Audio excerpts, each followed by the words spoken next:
everybody, Kym Nonstop here to talk about sports. It's a thing that women do too. They just don't get paid for it.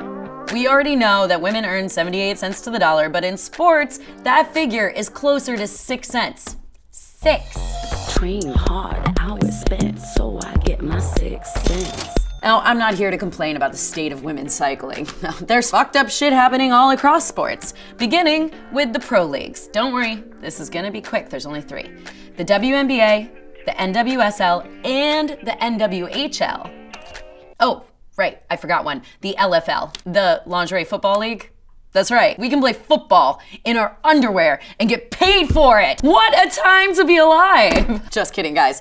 The women in the LFL aren't paid. Look, I'll be the first to say that as a society, we've made great strides, okay strides towards gender equality. But in the world of sports, it's more like baby steps. Let's look at the treatment of professional women athletes. Specifically that 1, female athletes are paid tenant farmer wages, and 2, if women want to play football, the only way we allow them to do that is if they strip down to their underwear, effectively reducing their sport to a gimmick so that men can feel warm and cozy knowing that serious football still belongs to them, just like peeing standing up and condoning sexual assault. Oh, did I say that out loud? Good, I wanted to.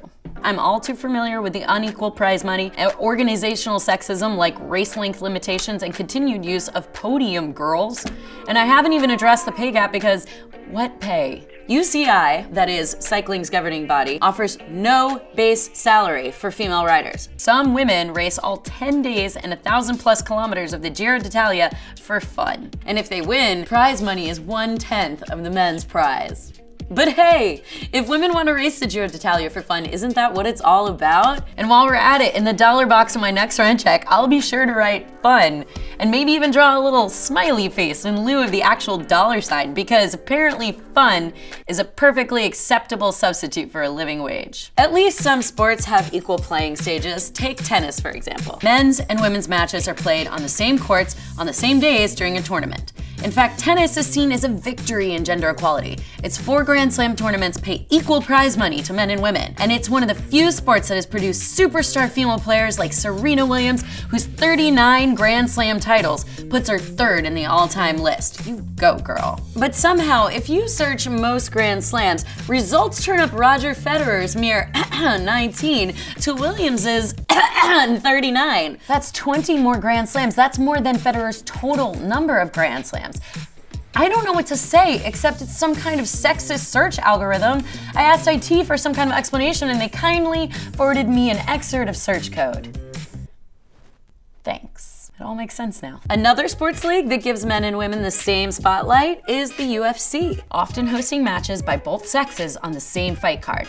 This equal exposure has produced household names like Ronda Rousey. In a knockout fight that had 900,000 pay-per-view buys, Rousey earned $140,000, $70K to show up and $70K to win. However, middleweight champion Kris in a fight that drew less than half the number of pay-per-views, earned a cool $500,000 in his UFC 187 event.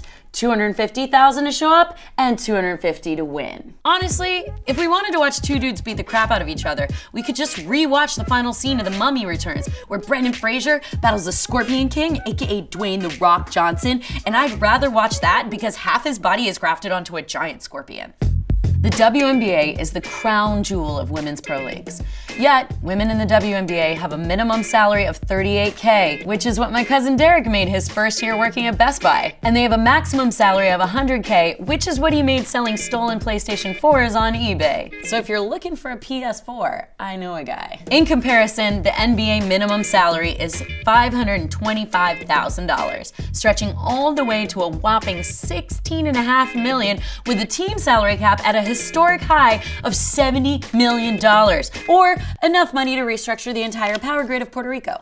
A recent addition to the short list of women's pro leagues is the NWHL, National Women's Hockey League. Established in 2015, the league's max salary of $25K lasted 1 season before being slashed in half. Ashley Johnston, defenseman for the New York Riveters, works 50 hours a week at a robotics firm to balance out her $13K per year contract. I don't know about you, but I don't see LeBron James pulling a late night at the lab after practice.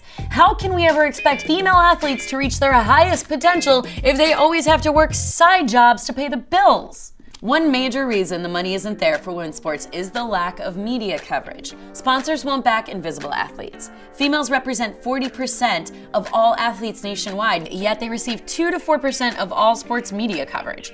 Most of that coverage is sexualized, leaving us with approximately 0.0009% that actually involves women playing sports. In fact, 90% of all sports editors are men, and sometimes they tweet things like, "Women's sports in general not worth watching." That's a real-life tweet from a writer for Sports Illustrated, the same publication that puts out an annual swimsuit issue dedicated to women who aren't in sports. Maybe we can't completely blame the media for its unequal airtime. It's a simple matter of supply and demand, right? Never mind the fact that the 2015 FIFA Women's World Cup final between the United States and Japan broke the record for the most viewed soccer game ever in the United States, men or women's, with 25.4 million viewers. And sure, the Super Bowl draws over 100 million viewers each year, but the Women's World Cup final drew a quarter of that without Beyonce.